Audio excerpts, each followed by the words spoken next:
Hey guys, welcome to Winecraft. My name is Mario Luna with MarioLunaSomm.com, where we develop the sommelier in you. This week, along with Wine Geographic, we're going to talk about food pairings that you've seen all over the internet that needs to go away. That's simple. There's four classic pairings. Wines with a ribeye, filet mignon, pad thai, and desserts. And what you were taught along the way or what you've seen on the internet doesn't really show you what the best pairing for you is. So I'm going to open up my notes and we're going to go through each scenario and we're going to find the best wine pairing for you. Internet doesn't tell the truth. So I had the four food pairing myths that need to go away. I got ribeye, I got filet mignon, desserts with champagne, and pad thai. So let's start with number one. We got the ribeyes with Cabernet Sauvignon. If you know anything about Cabernet Sauvignons, the body weight's big, it's full, the tannins are very dry, very, very, very apparent there. But there's a problem. When you prepare ribeyes, you season the steak with salt and pepper, and then you put it on the grill. But here's the problem. Salt and tannins create that burn note. And with Cabernet Sauvignon, with that full of tannins, to me, it's not the best idea. So try instead, you pair it with the Malbec. Why? The full body, just like a Cabernet Sauvignon, has a little bit more fruit than most heavier red wines.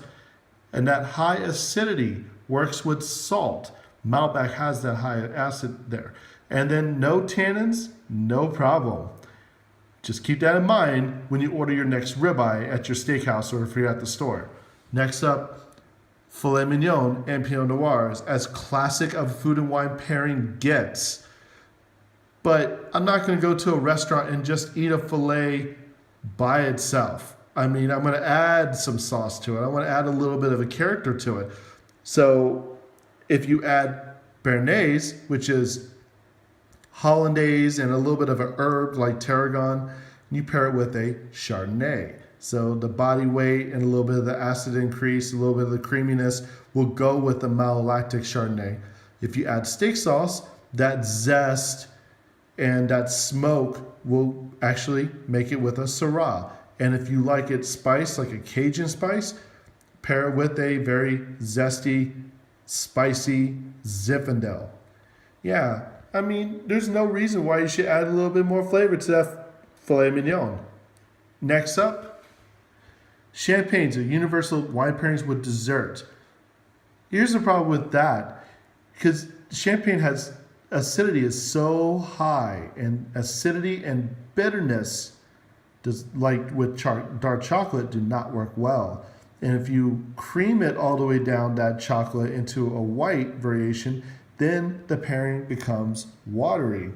And most importantly, high acid with milk fat makes it taste clunky. And no, we don't want to do that. So we want to go the opposite direction of the champagne's high acid. So we pair with the Moscato. The low acid, high sugar equals universal. With your dessert, you need to do Moscato. Finally, pad thai and Rieslings. Another classic pairing. But here's the issue. If you go to a Thai restaurant and those servers ask you, okay, what number would you like? And that's the spicy note. And I can only handle a 1 because I'm a wimp. But the level of spice changes the wine pairing. For example, if you want to do spice level 1, which is mild, you pair with a Riesling. That's perfect.